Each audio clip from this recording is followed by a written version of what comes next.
Looks like people are still popping in, so I'll give it just a second.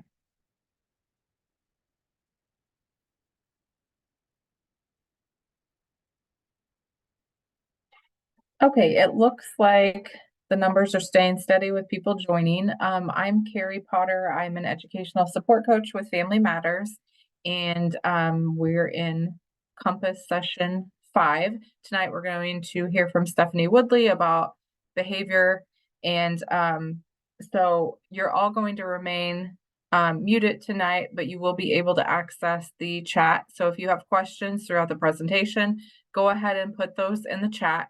I have enabled the chat, so everybody should be able to access that. And then I will keep track of chat and we'll try to take questions throughout the presentation. I'll field those to Stephanie, or if she sees them, then she'll answer those. I just to verify, Family Matters is not a legal service agency. Our speaker tonight isn't a legal services provider. So any information gained from Family Matters or our speaker tonight should not be intended as legal advice or information of any sort.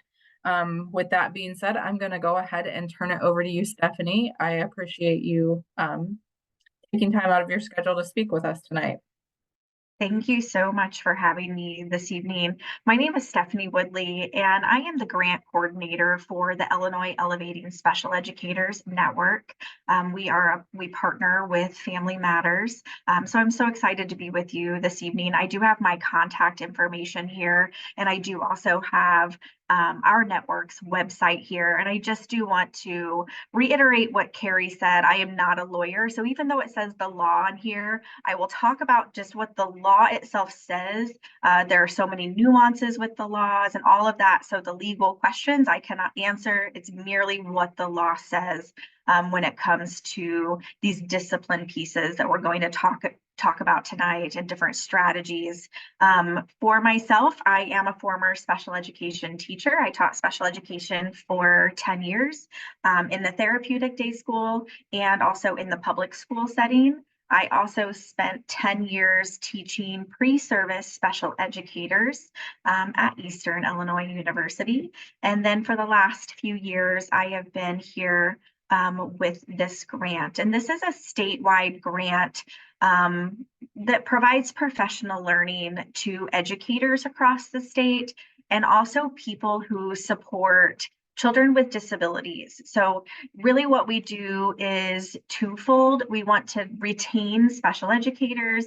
We also found ourselves in trying to recruit a lot of special educators, but also to increase outcomes of students with disabilities. And we know that a big part of increasing outcomes for our students with disabilities has to do with family engagement. And I'm very excited to be a part of this to just try to give you some different keywords to listen for, some basic understanding. Maybe you already have previous knowledge. Maybe this will help to build on it and to share some resources with you as well. Red flags to listen for, what to watch for as you might be helping someone walk through behavioral pieces, or if you have children of your own and walking through that as well, because I will say that I used some of these with my own children as well. So as Carrie said, please feel free to put questions in the chat.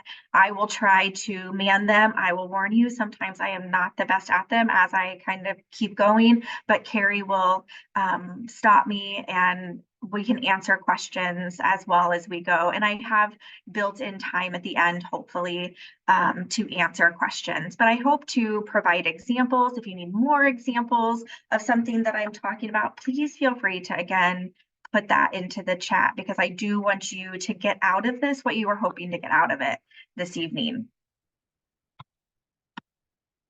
So here's just a quick agenda that we're going to get through tonight. I just want to start kind of with what is behavior when we're talking about behavior, and then we'll get into the law having to do with some behavior and discipline. Then we'll go into functions of behavior, which I love talking about function of behavior and functional behavior assessments. I was the one who did most of the functional behavioral assessments for my district. that I worked for and helped to write behavior intervention plans. We're going to talk about positive reinforcement because I think that that's a term that we use a lot, but we don't necessarily know all the different pieces of it. And then also just responding to undesired behaviors. But I do want to try to get into what the beginning is more of reactive to behavior, and think of it then the second half of it, kind of the proactive parts of behavior. So as we kind of keep going in here, if you want to put in the chat, when you think of behavior, what do you think of? If you can just put that into the chat for me really fast. When you hear about behavior, what do you think of? That's a question that I love to ask teachers as well, administrators. When you hear behavior, what do you think of?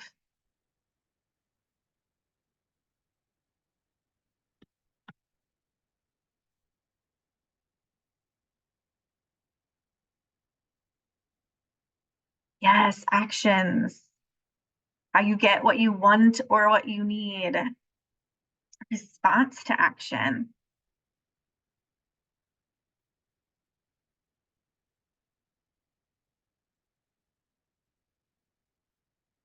I think those are great because many times what I hear from teachers, oh, yes, definitely a barrier to education. Communicate, that is where I'm going to go next with communication. Thank you for putting that out there. Often when I ask educators behavior, what they think of, they go to throwing chairs, disruptive behavior, aggression, talking out in class. They're continuously off task in class. They go to all of these things, and I see barriers to education, these things that are impacting what they see as impacting their classroom and impacting other students within their classroom and maybe their ability to teach. But when we're talking about behavior, we're talking about things that maybe we can see outwardly, but also things that are very much, we might have to really draw out of our students as well. And those are the ones that they kind of really go underneath our radar. And so we want to watch out for all of those different pieces. But as we have in the chat, behavior is communication. And it is up to us to try to figure out what in the world they're trying to communicate to us as that behavior is happening, before that behavior happens, and then how everyone is responding to it after the behavior is occurred. So just keep that in mind. Behavior is communication. Also thinking about behavior being learned. So behavior is very influenced by the conditions, the environment around a child, the events or the experiences that have happened within that life. It could be things that I will tell a story about myself. I love to read. I still love to read as an adult. I love to read as a kid. That was when the Babysitters Club started, and I wanted to read all the Babysitters Club books. So I learned that if I had a cold or my mom would think it's a sinus infection, that I could stay home from school and I could read all day long, and I could watch The Price is Right. I might even be able to watch The Young and Restless. And so I learned that I could do that. I was very influenced by my environment, but I was rewarded through that as well. I earned something from being sick that I wanted, and I would keep doing it as a kid, even into my teen years. I would do that as well. So it's very influenced. So think about behavior being learned by what might trigger a behavior, things again that happen before and after. Something that we have to remember when we're talking about behavior is that to change behavior takes so much time. And often it's really not a student or child's behavior that actually needs to be changed, because it's so much easier to change our own behavior.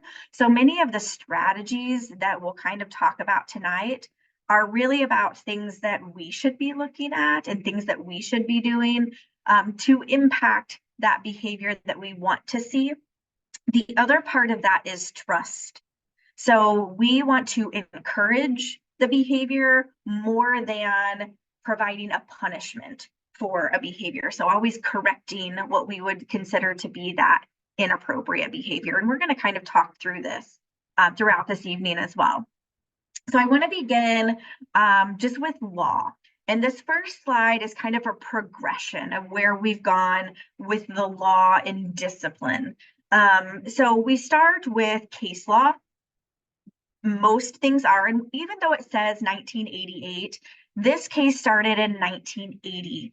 So when Public Law 94-142, so Maine special education law started, or really when we started having IEPs, free appropriate public education in 1975, when that was passed, we are trying to define what does free and appropriate public education mean. We know that we cannot exclude students, but what exactly does it mean? Because again, in law, remember, there's a lot of interpretation that has to be done. So what case law does is help to interpret the law. So again, this really started happening in 1980. We don't get the Supreme Court decision until 1988. So it had to do with two students with emotional behavioral disorders in San Francisco. Both of them in their IEPs had behaviors. They were working on behaviors and they displayed pretty aggressive behaviors or behaviors that the school district didn't want them to have anymore. And so they were not only suspended, but then they were expelled. So the district did not want them in the school anymore. And the parents were like, whoa, whoa, whoa. What about free appropriate public education? Where does that come into play? If my students are not, or my children are not receiving an education in the school, where are they receiving their education? So it went through the line all the way up into the Supreme Court. And the schools, they have to provide a free and appropriate public education. We'll see kind of how this changes a little bit through the years too, and in what ways to provide that free appropriate public education. But they can't just exclude them from getting an education. And the Supreme Court, they were trying to be really careful in some of their wording, because the school's like, well, what about a dangerous behavior? What about all of these things? So I have written here this cooling off period, because the idea was if there's a cooling off period, then there'll be time to review the student's IEP.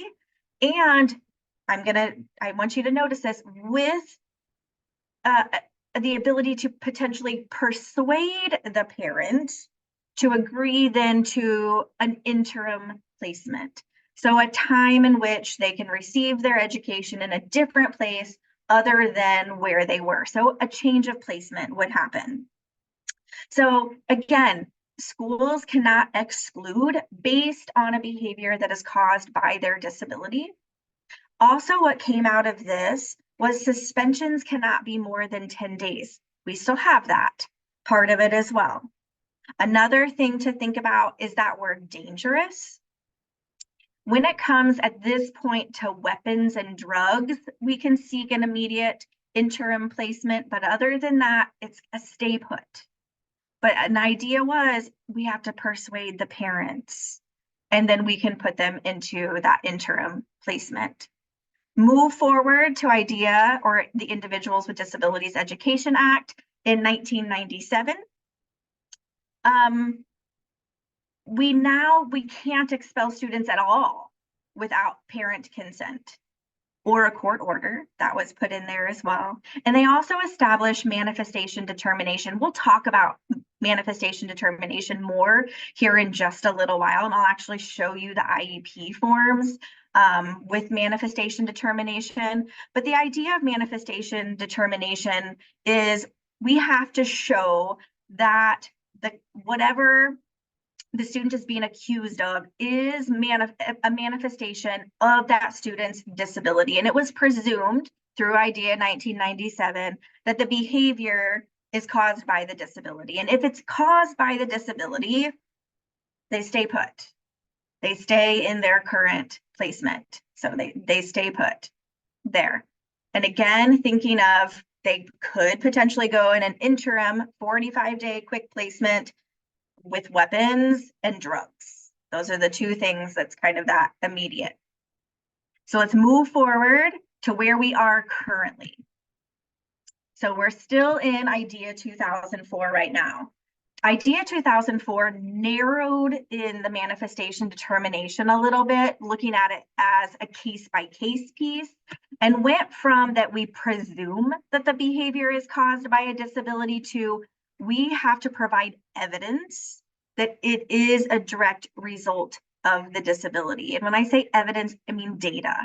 We have to have data that it is a direct result of a disability. And this is whether or not the student stays in, or if we say that it is not a manifestation, then we can expel the student. Still providing FAPE, but I'll talk about that when we talk about manifestation determination. So this is really getting into that we have to show evidence that it was caused by or has a direct and substantial relationship to the disability. So those are the words right out of the law there. They did in IDEA 2004, we had where we could do a 45-day placement with weapons or drugs. It did add serious bodily injury, and I'll explain what those three are a little bit later too, but this is just kind of the progression when it comes to discipline. And a big part of it had to do with providing a free and appropriate public education for students who have some of those behaviors. And we're going to talk about behavioral patterns as well. So let's talk about this 10-day removal because it still stands to this day. So for a 10-day removal, the law says that a student can be removed without services up to 10 school days. It's not 10 consecutive school days. It is 10 school days throughout that school year. So it can be 2 and then 3 and then 2 and then 3. It could be 10 all at one time.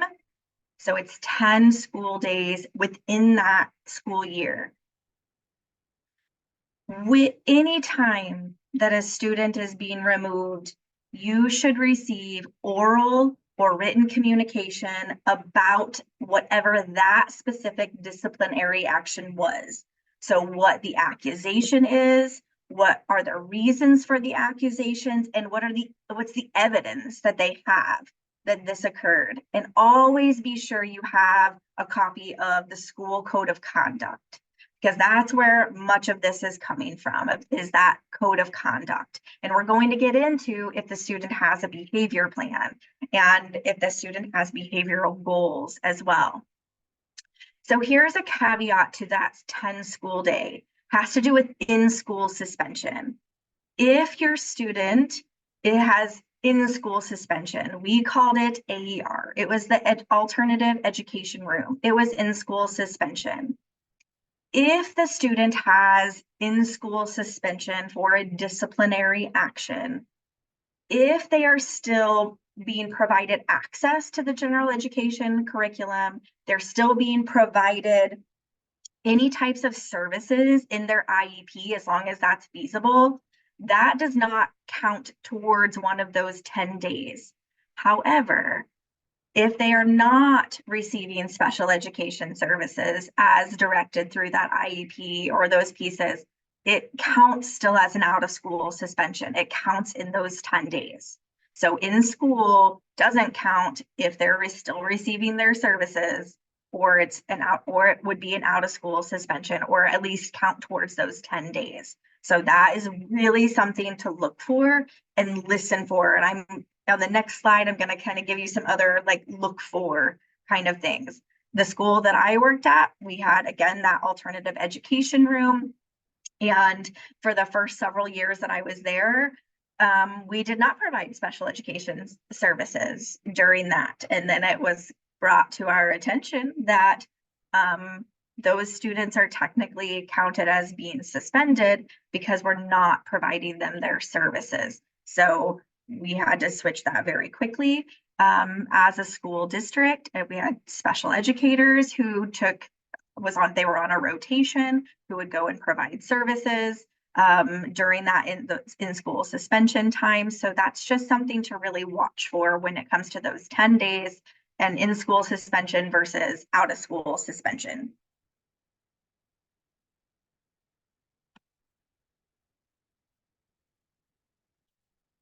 Okay, so here are some of those kind of take notice pieces. Be sure you're keeping all of your documentation. So anytime that there is a disciplinary infraction that the district is giving you, keep that. If you keep a notebook going to and from home, or if they have that, they might want to highlight any discipline pieces that are going on, because what you're doing, you're trying to look for patterns. You're trying to look for behavioral patterns, and not just the child's behavioral patterns, but also what are the reactions to the behavioral patterns? Like, what are they doing afterwards? So what is there a consequence that happens? Kind of keep that in that document. Again, make sure you have that student code of conduct. If you're starting to get close to 10 days, take notice. Is there a pattern of those behaviors for those suspensions, or are they all over the place? Those are things that you're looking for. Are there other times where a teacher had to withhold privileges from the student? Kind of flag those if you're keeping a notebook back and forth, or if you're getting a paper home. Any current interventions that are being done, make sure you note those types of things. And anytime you're asked to pick the student up early, this is a really a big one, and has been a big one for a family member of mine as well, is that they get asked to pick up their child early sometimes. And the question to ask is, are they being suspended from school? Because it counts. They're not receiving their free appropriate public education if you're just asked to pick up your student early. Ask that you want documentation that they're being suspended from school, because that's what they're saying. If you're asking to be they're asking you to pick up your student early, that would count towards their 10 days. So really pay attention to that, picking up the student early. I wanted to put this in here. This is one of my favorite graphics, and one of my favorite graphics to talk about, because it has to do with kind of taking notice. And when I was talking about how people react to behaviors, this is a really big one. And you can even put your own self in this as well. So if you have something, we all handle behaviors differently. When I get quiet, that's not great, because that is not a great thing. But I am also a door slammer. As a kid, I broke the door frame off of my door more times than I could count, and my parents took my door because I was a door slammer as well. When we all have, by the way, a different baseline. So we don't all match, meaning where we start. And we have something that triggers us, and how we deal with that also looks very different. Do we shut down? Do we run? Do we scream? What happens? And it can get to where we become in crisis mode. And when we get all the way up to the top of that peak, we aren't thinking logically. And when we're not thinking logically is not a good time to talk to us, because we're not thinking logically. So if you say things and I'm a yeller, I'm probably going to continue yelling at you. If you say things and I'm in crisis and I'm a hitter, I am probably going to try to hit you or become more aggressive with you, because that's how I act in my crisis mode. That is how my defense modes are just going all over the place. I'm not in that logical thinking mind. So we have to wait until that de-escalation, we're coming down from it. And in some cases, we aren't going to have conversations about behavior until we get into that stabilization piece.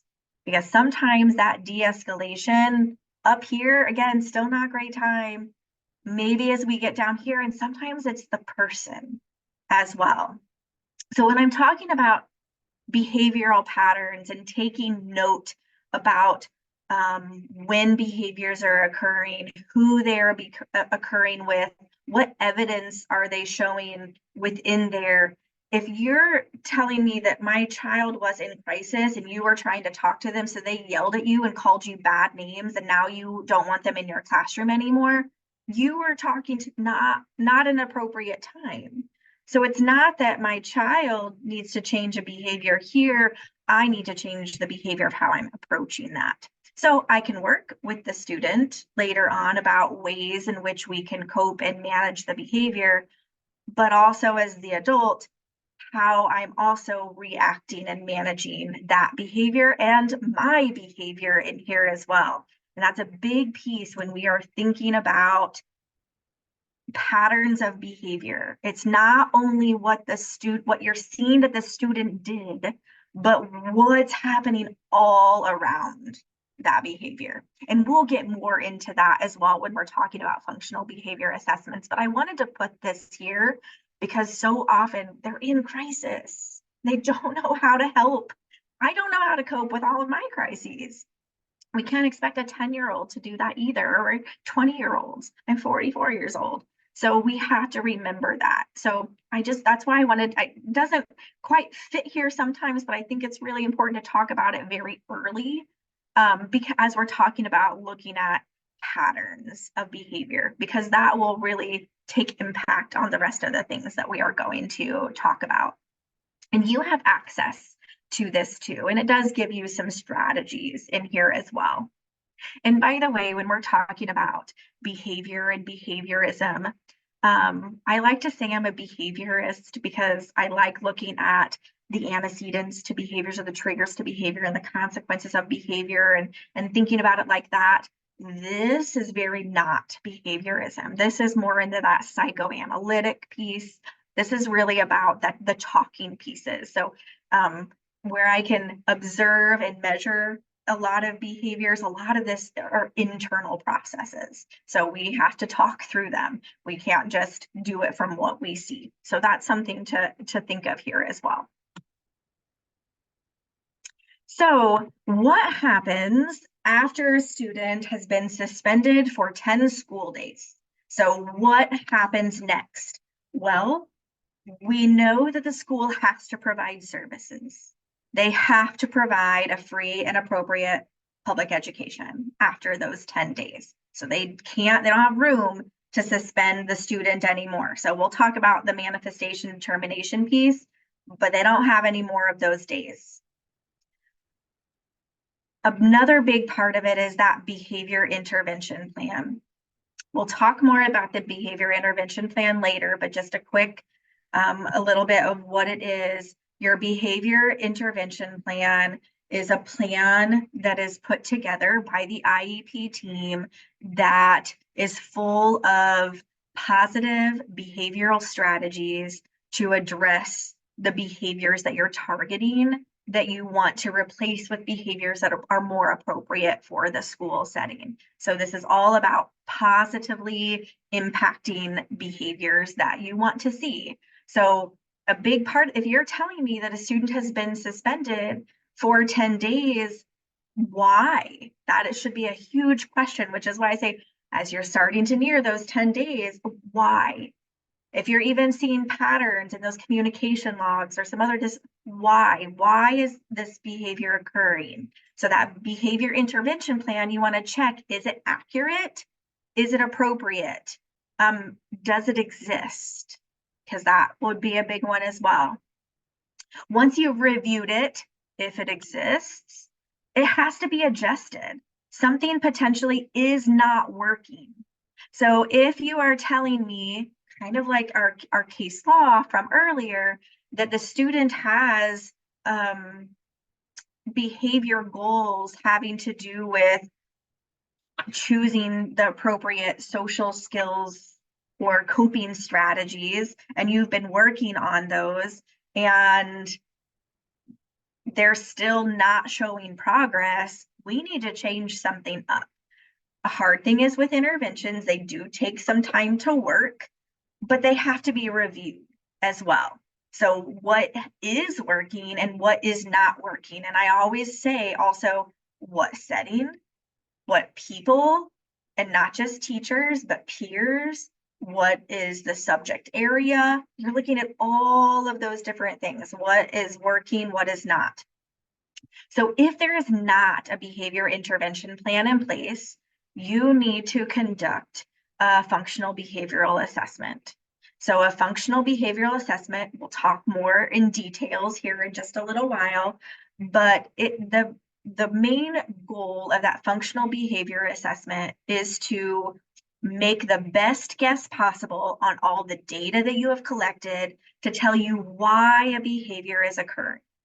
If you can't tell me why, again, based on your data, it's really a hypothesis. You are making your best guess as to why the behavior is occurring. The behavior interventions that you're working on, if they don't match, that behavior plan is not going to be as effective as you want it to be. So we're going to talk about how you match those interventions up. So you have to have that functional behavior assessment before you do that behavior plan, because that's going to give you all of your data. It's going to give you your target behaviors. It's going to help you define those behaviors, when it's occurring, where it's occurring, for how long it's occurring, to help you write those positive interventions. You're also going to consider the appropriateness of a student's placement. So let's talk about what placement actually means. So placement is not only the location. So sometimes we think of a change of placement being like a completely different environment, meaning like a completely different school even for the students. And that is not what placement is. Placement means different services and supports with the location tied in there. So for example, if the student is not receiving any in-school counseling or social work services, we might be adding those onto that, because that would be a support that we need to add. So it means we're adding minutes into the IEP. So it could potentially change the placement of a student. If we're talking about that the student needs a more structured environment for a while, so that does maybe mean receiving more services within a special education environment. That could mean a location change, but also the services and supports that student is receiving. But it still might be in the same school. Doesn't necessarily have to be a completely different change of placement, so, or change of environment. So I just want to clear up what placement means. So again, we're only considering this typically if it's more than 10 days, you think it is necessary. And again, this behavioral pattern. So are you seeing a behavior very similar across incidents? The length of the removals in there. So it had to be 5 days at one time, 5 days at another time. These removals are close to one another. So again, it doesn't have to be a completely different place. It could still be within that same, but we need to maybe add on some services there. So I just want to kind of clarify the placement change piece. All right, let's talk about our manifestation determination. I've kind of kept throwing that out there without a lot of explanation, but I want to take some time to explain what that is. And I did, within the presentation itself, link IEP forms that are on ISBE's website for manifestation determination, for functional behavioral assessment, and behavior intervention plans. So you can see what they look like. Now, most schools use IEP programs like Embrace, but they have to include all of these elements. So it might not look exactly like this, but it has to include all of the elements that are on these pages. So again, a manifestation determination, sometimes I like to use the words that are within the title because that helps us kind of think about what they are, but it really helps the team determine whether or not that student's conduct was a manifestation of their disability. So you're determining whether or not it was. So when we're thinking about the manifestation determination that you're looking at, was the conduct caused by, or was it a direct and or have a direct and substantial relationship to the disability? And you're looking at, was the conduct potentially a direct result of the school's failure to implement the IEP? So they weren't providing a free, appropriate public education because they didn't have a behavior intervention plan that they should have had 3 months ago. So that would be not implementing the IEP correctly. They were not providing those services. So when I talk about the manifestation determination team, parents, of course, and any other relevant IEP team members would come together and review any relevant pieces of information within the student's file. And again, this is what you're trying to provide. So I'm just going to pull up this page.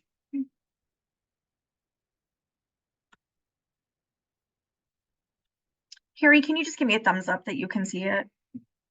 You would think after using Zoom for so long that we would have Yes, this down. we can see it. Perfect. Thank you so much. I appreciate that.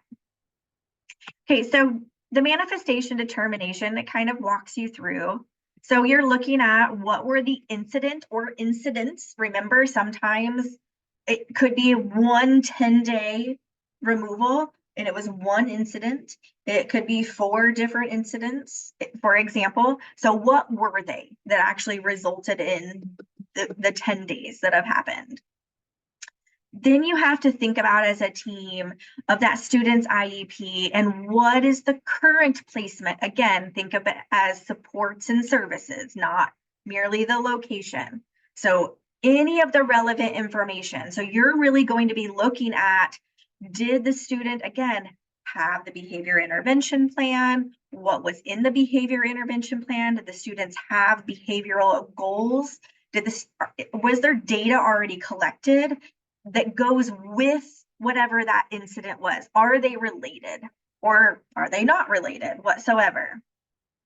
So any observation data that you have regarding that student's behavior, and as a parent, what information can you provide? Again, because you have to now show evidence that this child's disability directly caused this incident. So you might have to provide more information potentially as well that then maybe the district did not have. So, and then based on all the information that you have collected, that you have discussed, you determine, was it caused by the student's disability or was it a direct result of the district's failure to implement the IEP?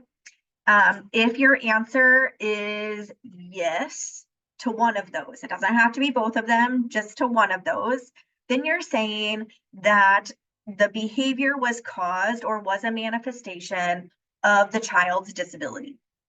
So in that case, the district cannot expel the student. They have to provide that free, appropriate public education. They have to relook at that behavior intervention plan, relook at that IEP. What can they do differently for this behavior to not occur again? Or especially not at that level to occur again. If it was found to not be a manifestation of the student's disability, the district still has to provide FAPE. However, they can move forward with whatever the student code of conduct said, which is why I say always have that, but they would still have to provide services. I saw somebody raise a hand. If you want to, I'm so sorry, I cannot see the people in the session, but I just saw it pop up. So I don't know if you can put something in the chat. Trying to figure out who has a hand up. I can see it. If you want to put something in the chat. Oh, here we are.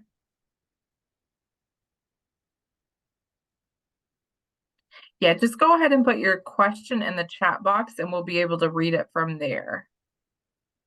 Or the Q&A box. Thank you.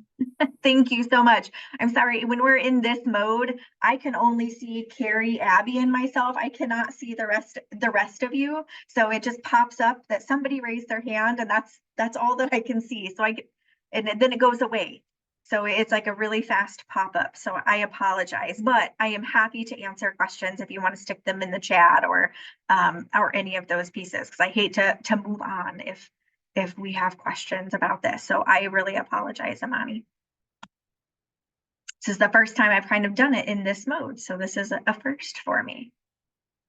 So again, that team is trying to decide, yes, it was a manifestation of the disability, or no, it was not a manifestation of the disability. Again, notice, even if you say no, it does say that the district will initiate any disciplinary procedures as it is within the code of conduct. Again, however, they still have to provide free appropriate public education. So they would still have to provide that. That is a great question. And that's where it goes into due process. That would be a lawyer question piece of it. So, but I don't know if everybody can see the question and answer or kind of how that works. I apologize. So the question is, what happens if the parent does not agree with that it was not a manifestation of a disability? It will kick in due process. So that is the best answer that I can give there. Which I'm so sorry, that's not necessarily an answer, but that is where it would go.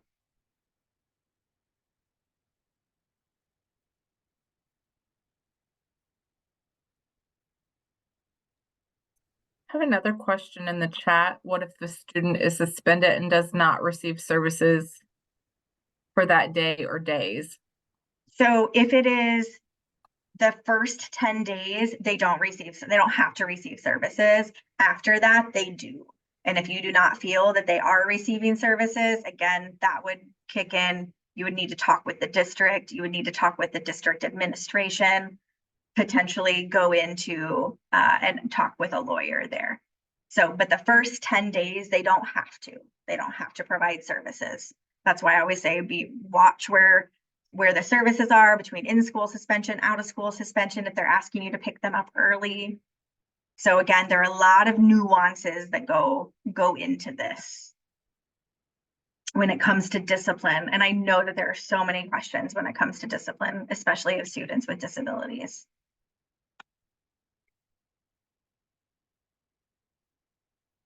So here were those exceptions that I was talking about earlier when it comes to an immediate 45-day removal, and it's called into an interim alternative education setting. You might see it as an acronym of IAES. Whether or not it's a manifestation of a student's disability, if we're talking about carrying dangerous weapons to school, possessing or using illegal drugs, or selling or soliciting for sale controlled substances, or inflicting serious bodily injury. And all of those are very much defined as well. And those can go into a 45-day removal to an interim placement. We do have another question and answer in here. What if the student's disciplinary behavior was a first and isolated, but related to the disability as the parent sees? I think I might need more information from you there, Amani. Can we potentially hold that until the end where they will open up the chat, open up microphones, and I can talk with you a little bit more about that so I can find out information? Perfect, thank you.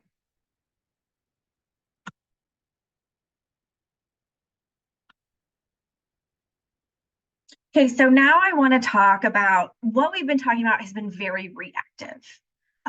We've been talking about discipline. all of those pieces, again, very reactive when it comes to behavior. Now I want to talk about it, what feels maybe a little bit more lighthearted and being proactive. So what we can do to prevent behaviors from happening, or if we have unwanted behaviors, potentially help them to not happen to the extent that they've happened or as often as they've happened in the future. So how can we move forward with these pieces? The first thing I want to talk about, and I think we can all use this in our everyday lives, has to do with setting expectations. This is one of the first things I would talk to teachers about when I would go into their classroom. I still do when I go and coach teachers. This is one of the first things I look at, has to do with expectations, and one of the first conversations I have. And I say look at because as soon as I walk into your classroom, I should have an idea as to what expectations are of students. And I can see that through, are your classroom expectations posted on the wall? Notice how I said expectations instead of rules.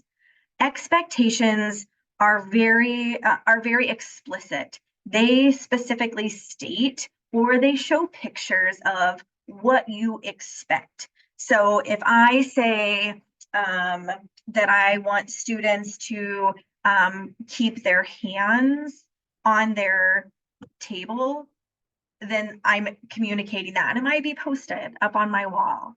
Or one of the ones that is hard to communicate is listen. What does that look like? So we actually have to communicate what listening looks like to me as the teacher, or me as the parent, because sometimes if we don't communicate that, we assume that you know what my expectation is or how I define that expectation. One of my favorites to talk about is being in seat. I worked with a lot of teachers with in-seat behavior. In my classroom, again, I worked with students with emotional behavioral disorders. I didn't care a lot of times where they sat if they were quiet and they were doing what they were supposed to be doing. If they were like, here was my expectation, they're meeting it. I don't care if it's on the floor. I don't care if it's in the chair. I don't care if it's in the beanbag chair, but they knew what the expectations are and how to use all those different places within the classroom. But not everybody has that expectation. So in seat, I went and I was observing a student and the teacher just said in seat. Now, if I were to write something having to do with in seat, it wouldn't ever just say in seat. We would define what that is, but I was just very curious, so I didn't in this case. So I went into it with just in seat and my own definition of in-seat behavior. So my definition of in-seat behavior was that some part of that child was in the seat of the chair, and that was in seat because that is how I defined it in my classroom. And this teacher had very different expectations of in seat. That teacher expected that both feet were flat on the floor, the student's bottom was in the chair, that they had all of their materials on their desk, only the ones though that they needed at that time. But she didn't tell them what that was. They were supposed to know that, and their hands sat on their desk. I am not joking, by the way. I mean, these were very specific expectations, and if they were not meeting those, they were not meeting her expectations. So I took data on this student and talked with the teacher afterwards during our plan period. And she goes, "Oh my gosh, did you see what I see?" And I said, "Well, that student was in their seat the whole time." And she goes, "What do you mean?" And I said, "Well, part of their bottom was on the seat the whole time. They didn't get up and even walk around the classroom. They were in their seat the whole time." She goes, "That is not how I define in-seat behavior." And so I had her define it for me. So then I asked her, "Do your students know that that is your expectation of them?" And she said, "They are 15 years old. They should know that that is how you sit in your seat." So we had a conversation about communicating the expectations. You might even not just have to communicate them verbally, but provide visuals, model yourself as the teacher what you would like for that behavior to look like, and then monitor it, talk about it. Now, we also did talk about expanding the expectations a little bit and what was her goal in the class that day, and did this impact the goal of the class that day, meaning the academic learning, all of that stuff. So there were a lot of other conversations that happened in there as well, but specifically having to do with in-seat, she had not explained what in-seat behavior was or communicated those expectations. So some of the students just did it, but some of the students were not doing that whatsoever. So we have to communicate what our expectations are with the students. We also have to monitor the behavior, because consistency here is key. And sometimes I know it is so hard to be consistent with behavior because we get tired. Teachers get tired, parents get tired, siblings get tired. I completely understand that. But as we monitor students' behavior, what are we rewarding? What are we, I don't want to say punishing, meaning like saying that it is like you go to your room, you are grounded or anything like that. I mean like a negative kind of piece of it. But are you like walking around scanning the situation? Are you maybe correcting a behavior that needs to be corrected, or are you letting it go in there? Being very careful that you're reinforcing wanted student behavior, not unwanted student behavior. So for example, this is something, again, to really listen for when it comes to reinforcement, is often we accidentally reinforce behaviors that we actually don't want to see. So for example, I had pencils on my desk. I could care less if a student comes and borrows a pencil because I want them to have a writing utensil. But we know some teachers, that is an expectation that you have your pencil ready to go and you have it. And if you have to borrow one, you're going to get in trouble because you had to borrow it. But if I'm being inconsistent about just passing out pencils, then why would I bring my pencil if I can come and get one? Okay, I'm reinforcing an unwanted behavior in there. One that I most often see, and this kind of goes into the disruptive type behaviors, has to do with blurting out answers. If you want students to raise their hands before they answer a question, you have to reinforce when they raise their hands and have them answer a question. If they blurt out answers, move on to another student. Don't reinforce that it's okay for them to blurt out the answers if you don't want them to blurt out the answers there, but you have to reinforce the behavior when it is a wanted behavior. You can't ignore that behavior as well, because it's going to take a whole lot longer for that behavior that you want to see to happen. Also really watching about ways we respond to unwanted student behavior. Is it a complete, and again, this is something that you might notice, is it a, I don't want you in my classroom anymore, you need to get out, you need to go to your room, you need to, and that's how I respond to it, with a go away kind of behavior? Or is it, here is exactly what's going to happen, like here are your choices, here is step 1, 2, and 3. What does that look like? And how are you communicating that with whoever you need to communicate that with? So again, clear expectations and how you're communicating that. And again, how you're modeling those as well.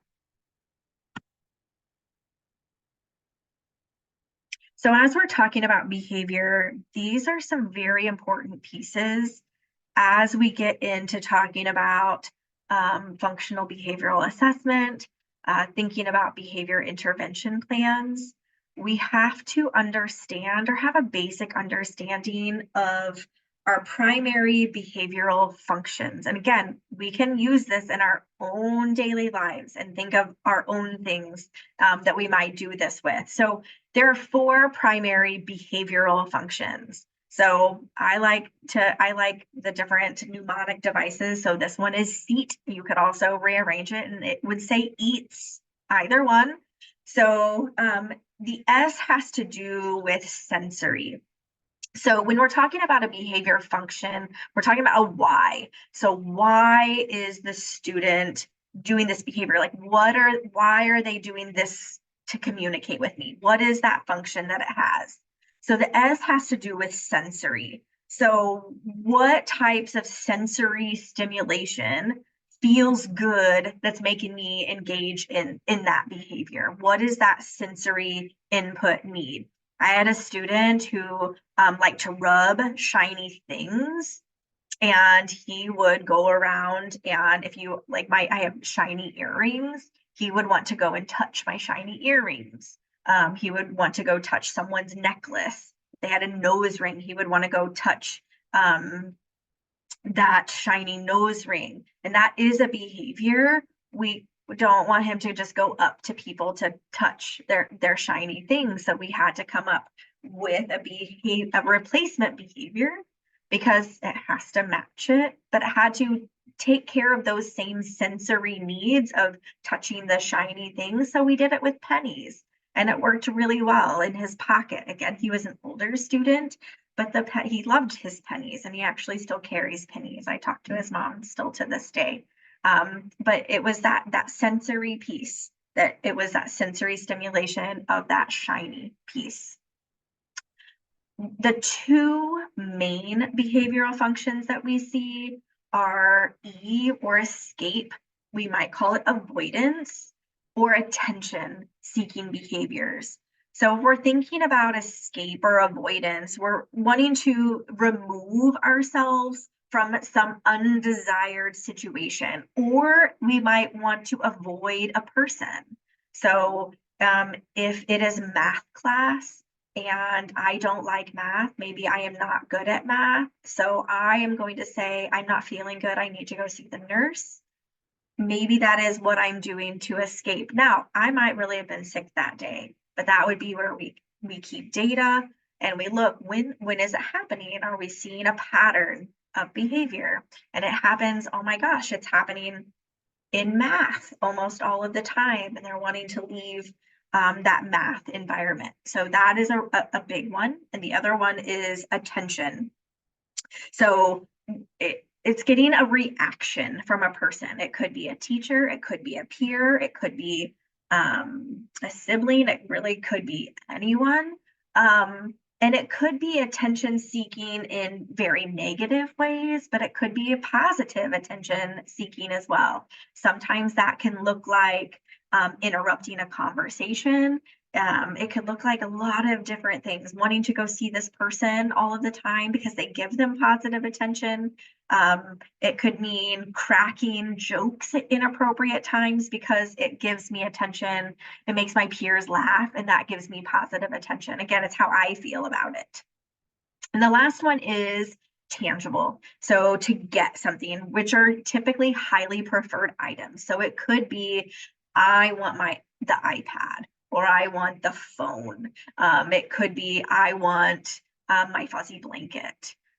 It may be because it makes me feel comfortable. So it's to get that something tangible. It could be food related as well. And what we're going to do is think about these behavioral functions and think about how they relate then to interventions that we're going to try to put into place. I do also want to say with sensory, especially, many times with sensory, it's not just sensory, it's something else within there.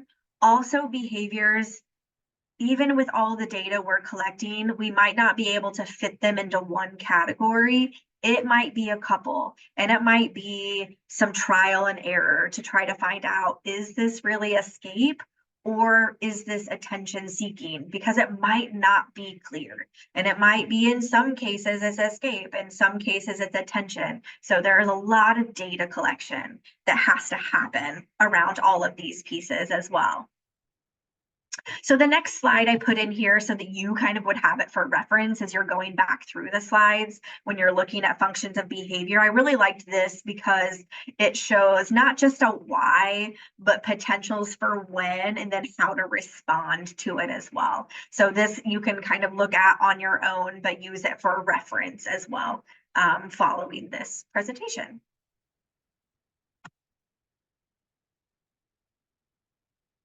So when we're thinking about our functions of behavior, we're thinking about that also when we're thinking about student behavior within the school, within a functional behavioral assessment. I kind of, again, mentioned this a little bit earlier, but a functional behavioral assessment is a process for trying to figure out why the student is engaging in specific behaviors that you are deciding to target, which is why I have that word in there. And that's how they use it within the form as well that goes within to the IEP. Sometimes you're going to try to hear, well, we need to target all of these behaviors. That's not going to be productive. You really have to many times prioritize. And that's when it becomes very important to truly define the behavior that you're looking at, but you have to do that through all the data that you're collecting. So within a functional behavior assessment, you're going to be looking at a couple of different things. You're going to be looking at the antecedent. So you might hear that called the trigger. So this is what happens directly before the behavior that you're seeing. Again, remember, behavior could be it could look like a student puts their head down on their desk. It could mean that the student screams. So it could be a disruptive behavior, very external behavior. It could be a more internal behavior, but we have to define it in observable and measurable ways. So we can't just say internal behavior. We need to define what we see in there. And then the consequence, the C part of it, is what happens directly after the behavior. And when you hear the word consequence here, don't think of it as a negative term necessarily. It really just means what happened after the behavior, because sometimes it is a very positive thing to the student, kind of like when I was talking about that they tell a joke, that the peers laugh. So the consequence was a very positive thing for the student. It may not have been a positive thing for the teacher because it was very disruptive to the classroom, but the consequence, you're looking at what happened directly after. Sometimes when we're observing this, they can be really hard to see what the antecedent was or what the consequence was. It's there, but we might not have seen it yet. So we might have to, if we're collecting data on this, put, that we didn't see it, but we'll continue taking data. We just might not have caught it right then, because sometimes it kind of happens really fast. But keeping in mind that behavior is observable and it's measurable. And I give an example on the next slide that we're going to look at here in just a minute. But what this is really trying to help you do is truly defining that target behavior. So I gave the example earlier with in-seat behavior, or if you're talking about out-of-seat behavior, like what exactly does that mean? What does it look like? That's what you want to really put with the behavior. If I would put in there temper tantrum, how I would define a temper tantrum, how you might define a temper tantrum are very different things. One of the ones I saw a lot was off task, that the child was off task. What does that mean? It doesn't mean that the student was not following directions. Were they up out of their seat? Do you see other behaviors that are kind of there that we might need to define more? And maybe it's really following directions that we want to target, because that's what's really happening, not this overarching off task piece. So we're really trying to define and observe, write down observable words that will help us determining the why. Another one is that the student was upset. What does that mean? If the student was crying, put that they were crying. We can't put the emotions in there. So just like the functional or the manifestation determination, I also have included the FBA form. that we can just quickly look at. It's a one-pager as well. When we're looking at the functional behavior assessment, we're going to start off with, what does the student do well? Because remember, we're going to be targeting a behavior that we're saying that the student doesn't do so well. So we're going to start with, what does the student do well? Because that can also help with our interventions later on that we're going to talk about. So when do they have positive interactions? When do they have wanted behavior? Again, is it with certain people? Is it at certain times of the day? Be really specific here. So the next part has to do with that operational definition of the behavior. That means you're defining it the best that you can.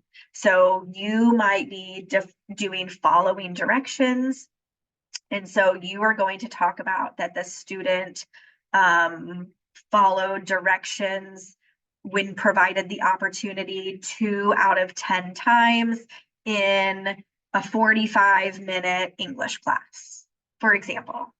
So you want to talk about how frequently did this occur. It could be an amount of time. So the student was out of seat for 30 of a 40-minute class period. So that's what you're looking at in that operational definition. And again, I'll show you an ABC chart, that antecedent behavior consequence, here in a minute, and you'll kind of see where they wrote down some time frames within there. The setting, where is this happening? Is it happening during unstructured time versus structured time? Is it English versus math? Is it small group versus whole group? You have to be as specific as you can. Is it with this paraprofessional and this teacher? Where are you seeing all of these things? Then this is where you're getting into your antecedents and your consequences. So what around that target behavior that you listed at the top, what are you seeing as the antecedents? What are you seeing then as the consequences? Again, remember, it's only what happened directly after that behavior occurred. Then you're also including any environmental variables that are happening as well. And it does include in here, and it gives you some examples, medications within here, weather, diet, sleep, just the setup of the classroom, where that student is located within the classroom, thinking about all of those different pieces, because you're going to bring all of that data in and try to hypothesize your best guess. Why do you think this behavior is occurring? Is this student trying to escape? Is this student trying to gain attention? Is this student having sensory needs? Are they having tangible needs? This is where all of that goes. And you'll see when we talk about behavior intervention plans, kind of where then this leads into that behavior intervention plan as well.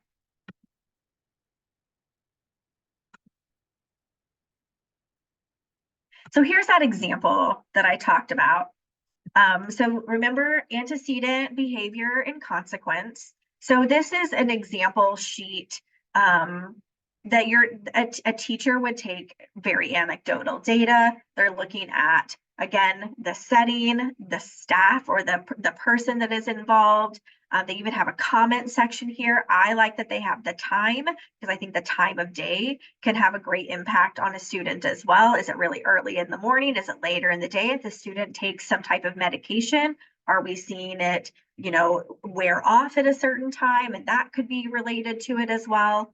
But notice in the behavior, how we're seeing it's very observable and measurable. So not just scream, they screamed no for 10 seconds, dropped to the floor in there. Then we see scream, a no, and an all done for 17 seconds.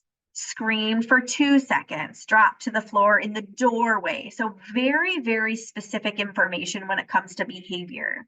And some of those antecedents, if you can kind of see some patterns in there. So I see multiple times the word transition come up. So they're transitioning from desk to a break. transition from speech room to classroom, transition to table after a rest and relax time, end of lesson transition to lunch. So maybe there's something potentially, if we're seeing a pattern, it has to do with transitioning in there. And then you can see the consequences that someone said, we aren't screaming right now, and then redirected of the desk. Other students are saying, stop, it's too loud. The teacher says, we can skip you today. A redirect, they more kind of, when you're ready, you can do this. A paraprofessional are doing something. So a lot of interactions are happening after that consequence there. So thinking about, again, we have only a snapshot, and you would never base a function of a behavior or hypothesize based on any of this. But in the chat, any ideas of potentially what the function of the student's behavior might be?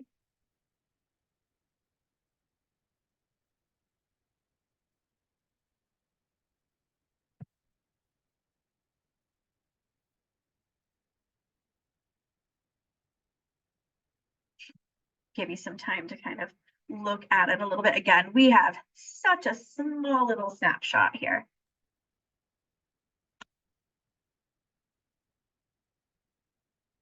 Looks like changing or change in routine and avoidance. Yeah, potentially looking at that change in routine. It could be, yeah, that escape avoidance. Avoiding transitions.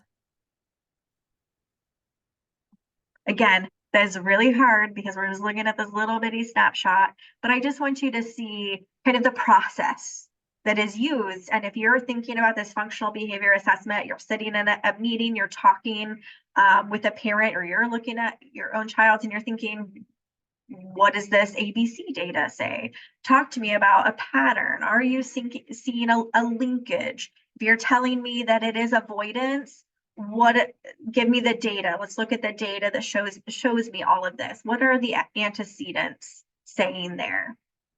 Again, based on our data, we're hypothesizing what that is going to be. And sometimes we aren't right with that hypothesis. That's why we do our continued data collection.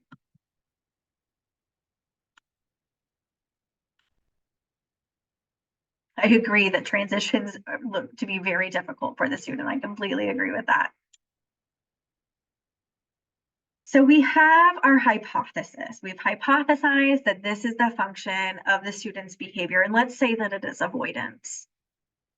And maybe it has to do with transitioning from one task to another task, and it seems to be kind of throughout a day. So in my behavior intervention plan, that would be the focus, would have to do with my interventions would want to go around a student avoiding things. We wouldn't want to encourage the avoidance. We want to do things that make the student feel like they're avoiding a task or having choice, maybe when it comes to tasks. But when we're looking at behavior intervention plans, ultimately, it has to do with teaching and reinforcing wanted behaviors. So the first thing I do want to talk about has to do with skill deficits versus performance deficits, because this is a big thing that I see on IEPs and when I worked with teachers, and even in our own parenting or people that we are supporting, we have to really look at, does the child have that skill to perform the behavior? Or the student has the skill and they're just choosing not to do it. So do we need to teach them how to? So is it a skill that we need to teach, or is it a performance deficit? And that's when you would have different interventions like some type of a behavior plan or a sticker chart or things like that. Those are big differences. So I have a child with ADHD, pretty significant ADHD. And when we're talking about for him, some things were very skill based. So when we were talking about like impulsivities of behaviors, it was very skill. We had to teach about how to react or take time before reacting to a situation. That we had to teach that. It wasn't just we would, say, I like how you just didn't react to that right away. That's what we would do with a performance deficit. We had to actually teach the skill before we could talk about even reinforce. We would reinforce the skill as we went, but we really did have to teach it as well. So that's going to be a big thing to look at, and our data will help us make that decision as well. Then we're also going to look at a replacement behavior. So if we are saying that this student wants to avoid or is having difficulty moving from this task to this task because they would rather do this task and avoid this task, how are we going to get them to move to this task?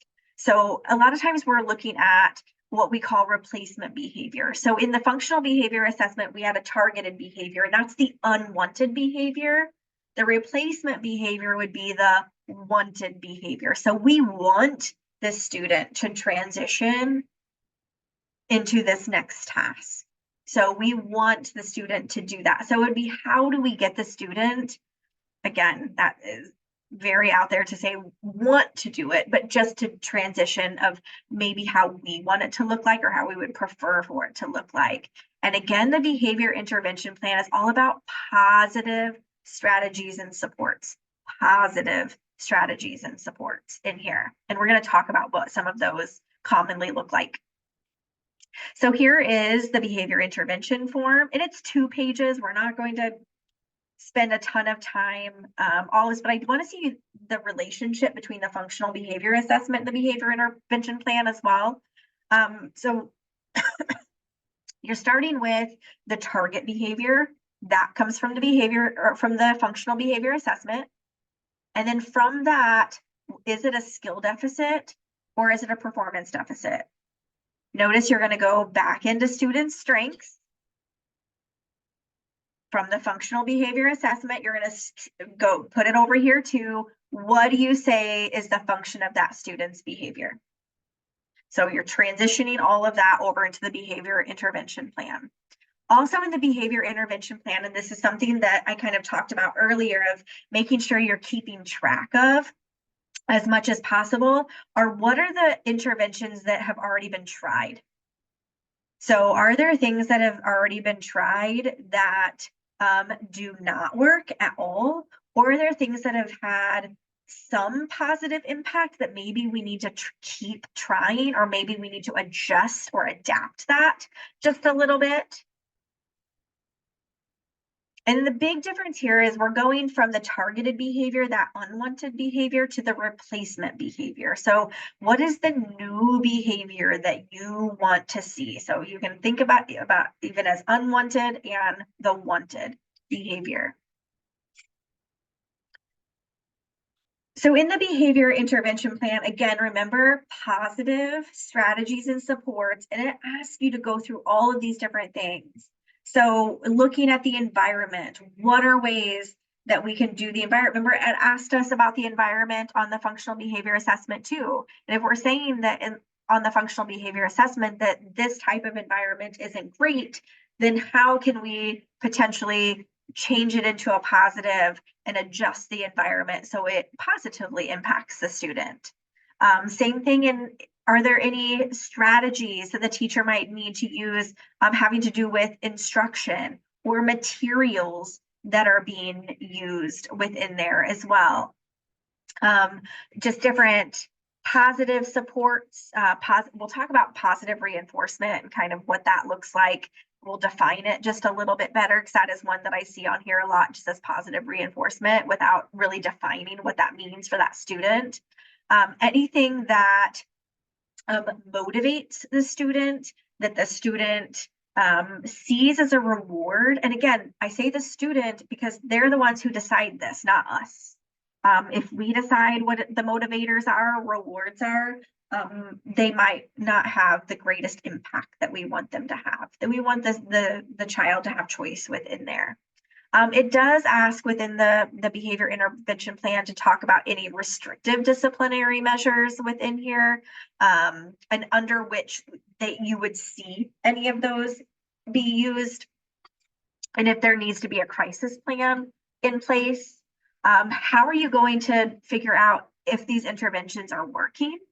Who is going to collect data? When are you going to be collecting data? How long are we going to try these interventions before we may reconvene and say whether or not they are working? And a big part of this is this last part has to do with the coordination with the families or the caregivers.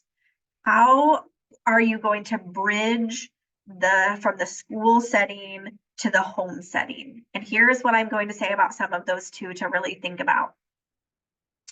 Just because it works in the school doesn't mean it's going to work exactly the same in the home. Just because it works in the home doesn't mean it's going to work the exact same way in the school, but there always has to be that communication. Something that we as educators need to really take into account are the home goals, the home routines, because some of the interventions that we try in schools do not match with the home routines. What's happening in the home. So there has to be that communication, but we know, and research tells us that the more we can do to help a student across settings, which includes school and home, that the more likely we'll see behavior changes occur. So there has to be that communication between the home and the school. But I will say, if they're making suggestions that are not going to work into the home, be a part of asking about things that might work into the home. And also, if something works for you, please communicate that with the teacher as well, even if they don't ask. Tell that this has worked very, very well in the home. And sometimes it's very hard to make that bridge between one and the other, because I know that all routines don't fall around and are not the same. So always making those considerations.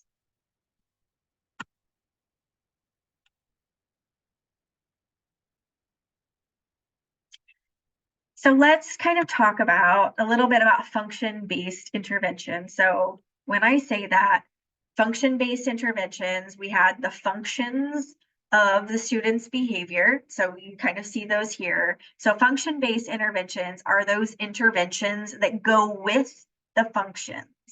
So if we have a student who wants access to activities, access to tangible items, if we're thinking about access to activities, we might use same thing with access to activities or tangibles, the PREMAC principle, which is that if then. If you give me 10 minutes of doing this not fun task, we wouldn't ever say not fun task, then you can do this fun task. That's what that is providing them that access. So we want to use the preferred activities between that transition within there. We want to help them earn those tangibles and increasing the accessibility of the tangibles. Something to really look at when we're looking at behavior interventions and we're talking about access to something, and somebody saying, well, they can only have that every once a day. If you're using that as part of an intervention for some students, once a day is not going to work. It needs to be once every 1 hour or once every half day. It's very much dependent on the behavior and how often the behavior is occurring. And if it is a continuous behavior, it's going to have to be in very small increments, not all day long. It's going to you have to work up to those pieces. For escape, it could be where some of your interventions have to do with offering choices. So again, that they're trying to escape it. So can we offer them choices where they're not going to escape? We might have to modify how they're completing a task. For some students, they see a paper with 25 questions on it. No, thank you. Immediate, no. So can we shorten that assignment, or can we break it into small chunks? Maybe it's in five increments of fives, so they don't ever see the 25 that is happening there. If and maybe even as adults, we have this too. We see this project that is due and it's just kind of out there, and oh my gosh, it's so overwhelming. So I'm just gonna shut down. Again, remember that's my mode. I'm just going to shut down there and to escape it. Maybe if I break it into some smaller tasks, it'll help me see the smaller tasks within there. It could have to do with location for a student. That it would, be there again. We might even use that if then, if they really like being here, but you need them here, they're here for so long, and then they can escape to here. Okay, but again, they're almost earning that within there. You might have to reorganize how some tasks are set up to maybe it's easier tasks before you get to hard tasks, or you're putting hard tasks kind of weaving them into easier tasks. So it just doesn't, it's not all at one time. For attention, this is one you have to kind of figure out. Is it like, who are they trying to seek attention from potentially? So if it's peers, is there a way to do peer work in there? If it's adults, are there ways to use cue cards? Is there a way to, if the student wants to eat lunch with me, can we do things to be able to eat lunch with me? Again, that attention, we want to reinforce the positive attention seeking behaviors, but we have to create opportunities for those to happen as well.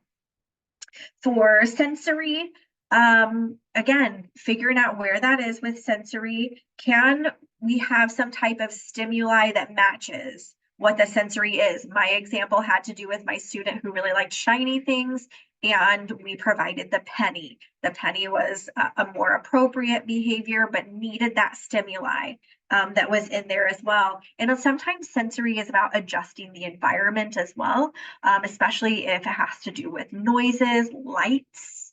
How can we adjust the environment within there? So again, these are very student specific.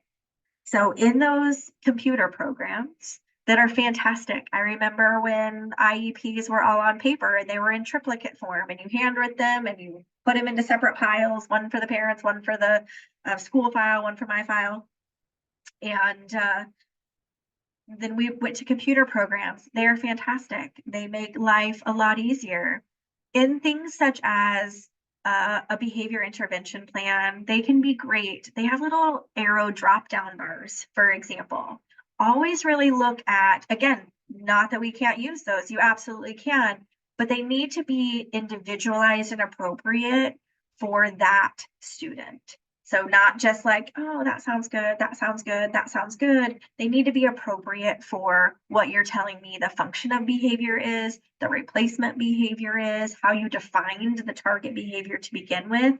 They all have to match, because that's how you come up with, create. And again, this is done as an IEP team to get those effective and efficient behavior interventions. So it all has to go together.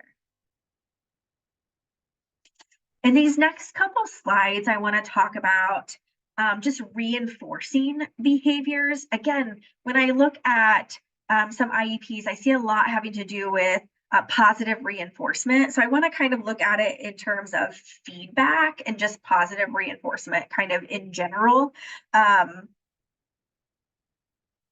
You want to take advantage as much as you can of giving positive feedback whenever you can for students.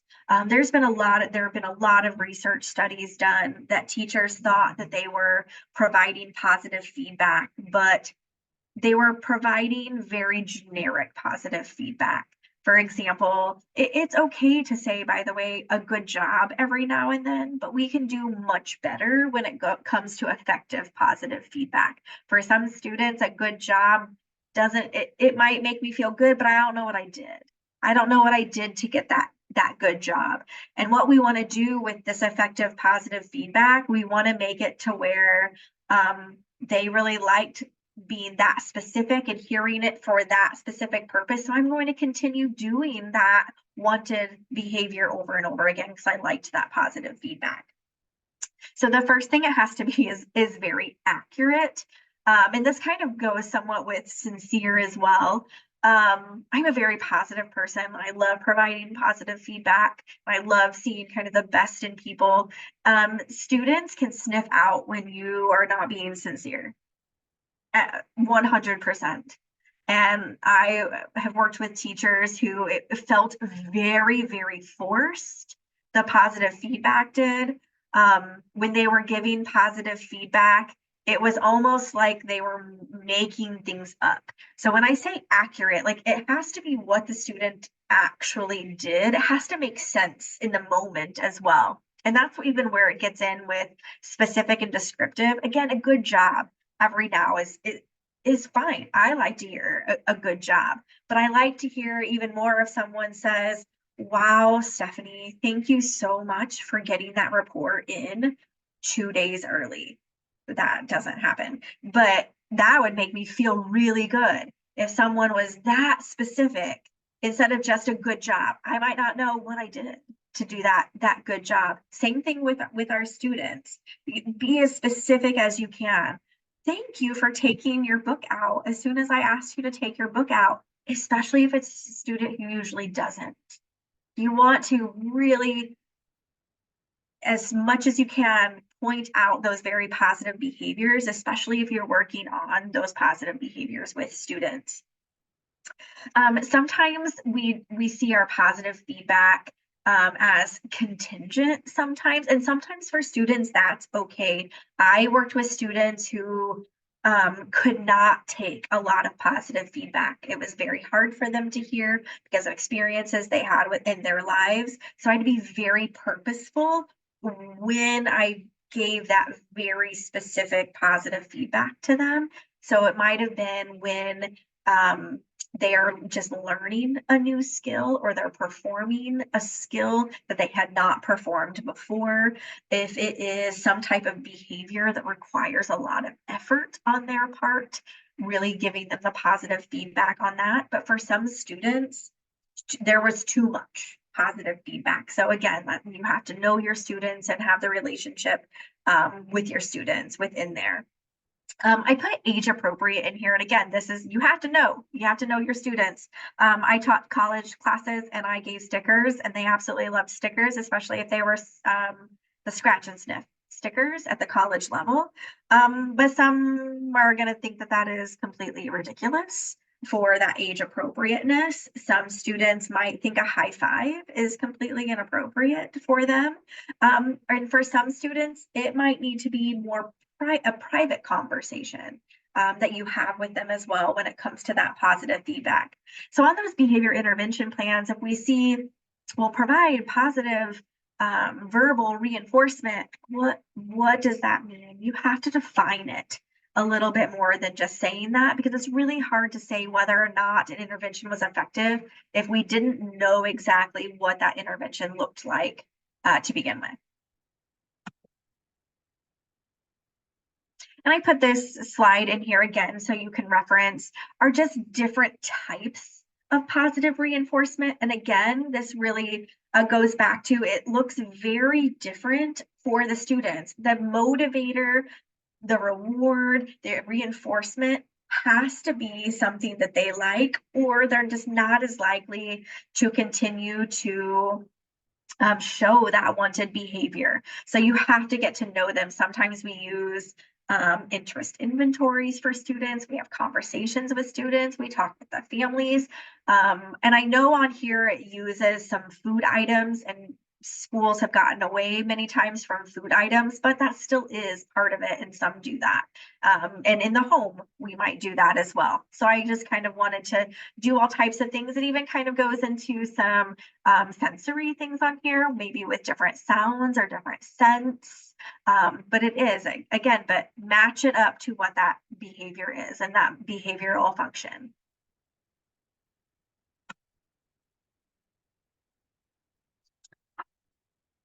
So the last couple things have to do kind of with how to respond to undesired behaviors. So part of it kind of goes back into expectations where we started this part of it. And yes, we want to be as proactive as possible, but sometimes we have to be sometimes a little bit more reactive. But it is about how can we respond in more appropriate ways to undesired behaviors. That's not you need to leave and you need to not be in my presence right now, or yelling or all of those things. So these are just some different ways to respond to those undesired behaviors. And again, this might be of looking at that ABC chart and what the consequences were. So that response of a teacher might be how they responded to undesired behaviors. If you're looking at disciplinary records, what the evidence is, how did they respond to undesired behaviors? If you're keeping a communication log, how did they respond to undesired behaviors here? Because if we think back even to that crisis cycle, are some of how we responded to those behaviors potentially creating other behaviors? Again, the power struggle is real within here. So when we're talking about responding to undesired behaviors, the first one is kind of it's not me, it's you, or is it? We're not really sure. But part of it is don't take it personally. Sometimes they're just going to tell you you suck, and we just have to take that. So again, do we want to get into the power struggle? Do I want them to tell me that? No, but I might need to step back before I respond and reflect on what that response is going to be. Again, we might be expecting that student to do the exact same thing when they're 10. But if I can't do that, how can I have the expectation of that 10-year-old if I need to step back, figure out how I am going to respond? Because even with someone with behavioral experience, after in my 20 years, if a behavior is occurring and I see it, automatically our adrenaline starts going. And we just kind of then have to go into our own coping mechanisms and our own strategies that we would use. And again, sometimes it's modeling for the student of what we would want to see from them as well. We might also think about, can we use this as an opportunity to teach? So if we have been talking about a skill deficit that the student has, can we turn the focus away from what we didn't want to see to use that as a teaching experience of, if this happens next time, how can you respond differently? How can this look differently next time? Again, what might those expectations be? Rather than just kind of leaving it.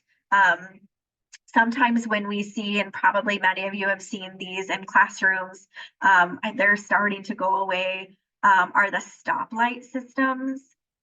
The stoplight systems for students with behavioral needs, they don't tend to work well because they don't know what they did. If they're on green, they know that they're doing great. If they're on red, they know, oh goodness gracious. But if you ask them what they did to get to red, they probably can't tell you what they did to get to red, because there's no conversation typically that happens, or there is. So they went from green to yellow, and it's because you weren't sitting on your circle spot. So that's why you went to yellow, because I asked you 3 times. In 10 minutes, they can't probably tell you why they did that. There was no other communication that happened. And then technically, let's say the student now is talking over the teacher, and the teacher has asked them a couple of times to please stop talking. And so now they've gone to red. Really, that student should have gone to yellow, because it was a totally different behavior. It wasn't the same behavior again that should have put them to red if it was the same behavior, but it's not. But that also takes out that opportunity to teach. And that's what we see most often with those systems, is a student can't tell you why they moved from one thing to another. If they can't tell you why, they can't change their behavior. So we need to have conversations. We need to use our opportunities to teach about the wanted behaviors or ways in which to use different strategies for behaviors. We might need to adjust our expectation of the student. We might have to change our behavior in here. I might need to model the expectation that this was just too much, and so I need to adjust that. It could be some redirection in there. I might need to use visual strategies in there as well. And with all of this, with responding to undesired behaviors, a lot of it has to do with consistency. You have to be, if you responded how someone would determine it to be positively to this undesired behavior, and then this time you responded in a what they would consider to be a negative light, you're giving them very mixed signals here. And so there has to be that consistency in order to see that behavioral change, which a lot of times requires patience. We often respond with emotions, and we really have to check those. And it is very, very difficult. And I'm not going to say that it is not, because sometimes it's just we're done. So, but we have to realize sometimes when that is, and we need to walk away from that situation.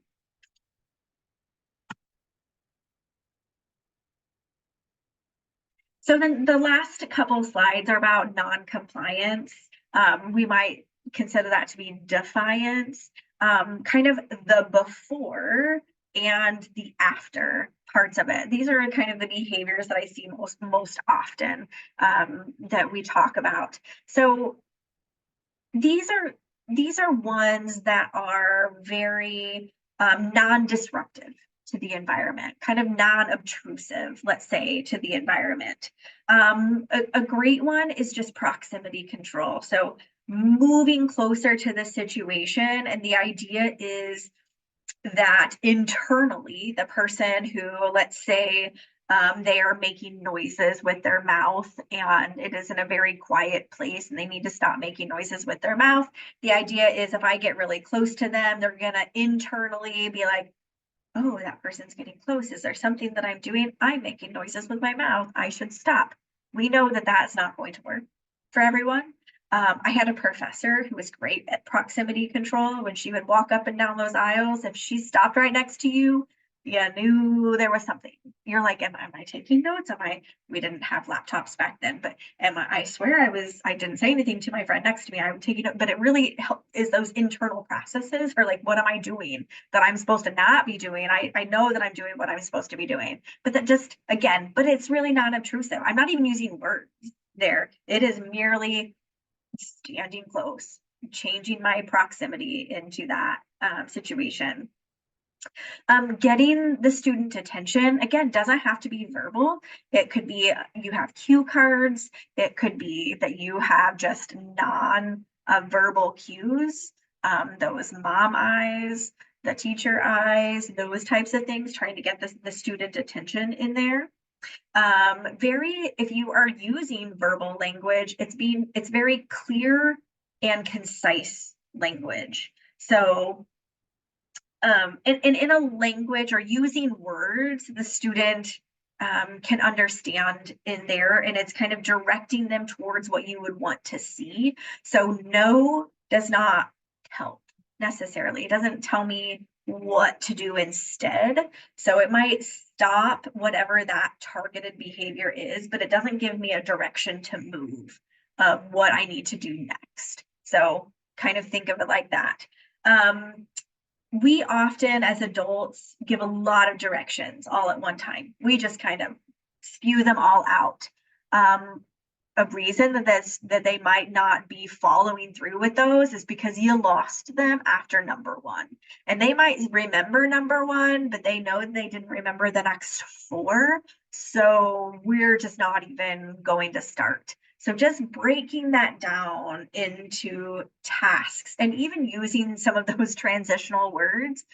First, we're going to do this. Next, we're going to do this.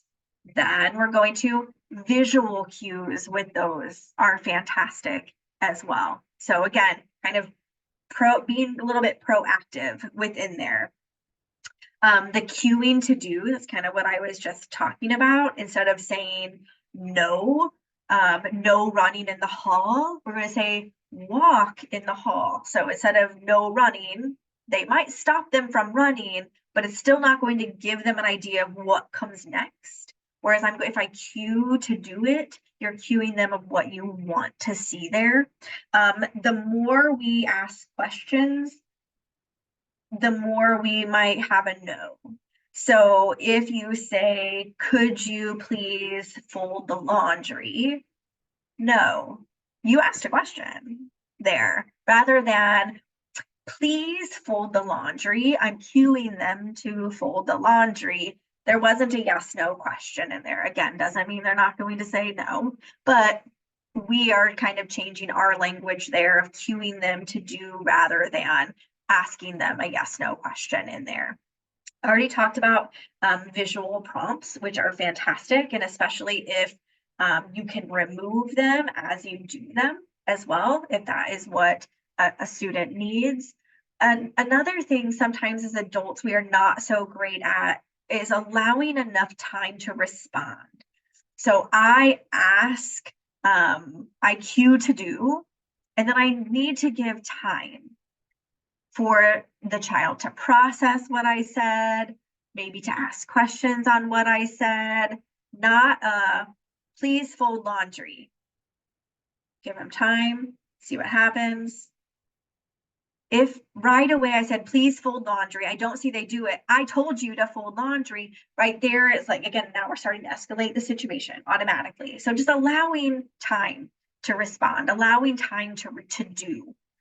And then behavioral momentum is the last one. So this one has to do with kind of changing the sequence in which the skills are taught. So keeping them kind of easier first so they're feeling successful. We might have positive verbal interactions with them, and then we kind of put in a harder task, and then maybe it gets easier again, but we're hoping because we started off strong with easier ones, when we throw in a harder one, they've built that momentum. So they're going to keep doing, again, having that wanted behavior.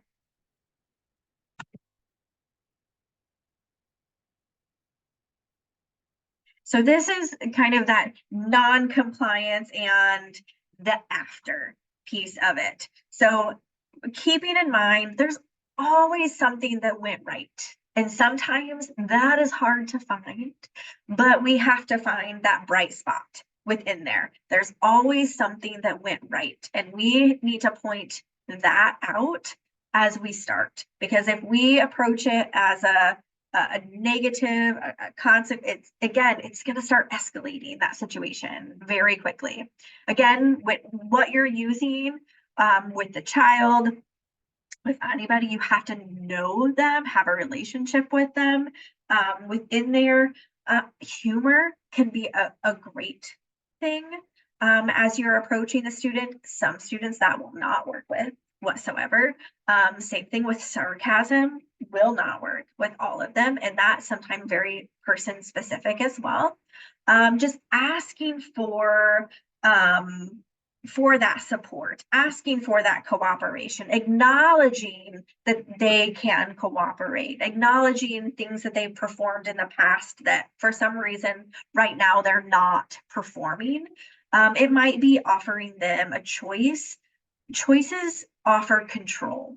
We all like control, and sometimes, not sometimes, a lot of times kids, even adults, feel very out of control that things are happening, that other people are very much controlling everything around them. So by providing choice, you're providing an opportunity for control. Now remember, we're controlling the choices, but they don't know that.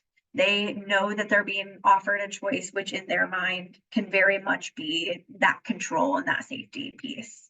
And it could just be that we need to restate the direction. Again, not arguing, not getting into that power struggle, in that calm tone as much as possible. Again, we might have to walk away from that situation.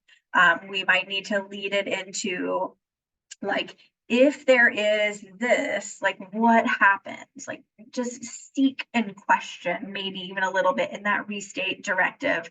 But again, it's about keeping it as positive as possible. So in those behavior intervention plans, again, positive strategies is what we want to see there, and we want to see them match up with what they're saying that function of behavior is, and making sure it matches up with the students' goals, the students' strengths, the students' likes.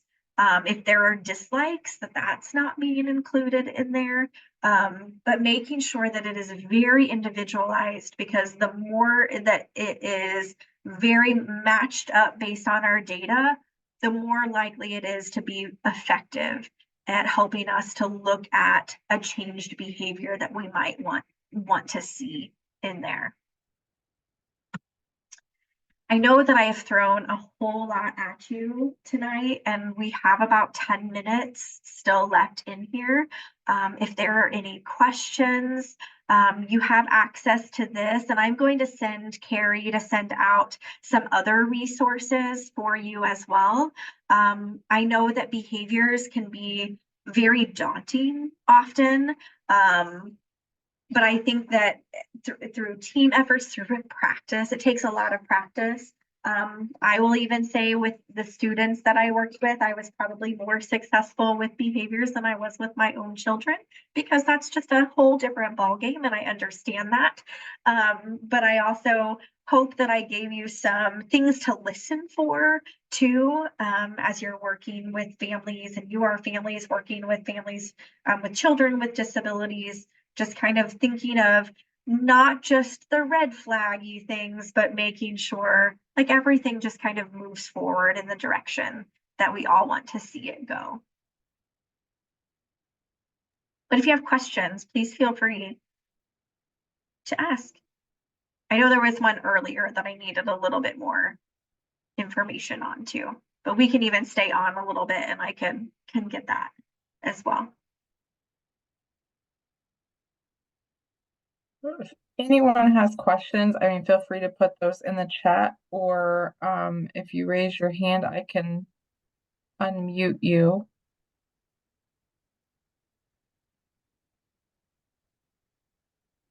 You also have my email address, and I'm happy to email back and forth if there are more kind of personal questions in there too. You can send them to Carrie and she can get them to me as well. And then if anything would come up where this would be great for everybody to know, I can send that to Carrie and she can send that out as well. So I know that sometimes, especially with being recorded in here, that you might not want to ask a very specific question. I completely understand that too.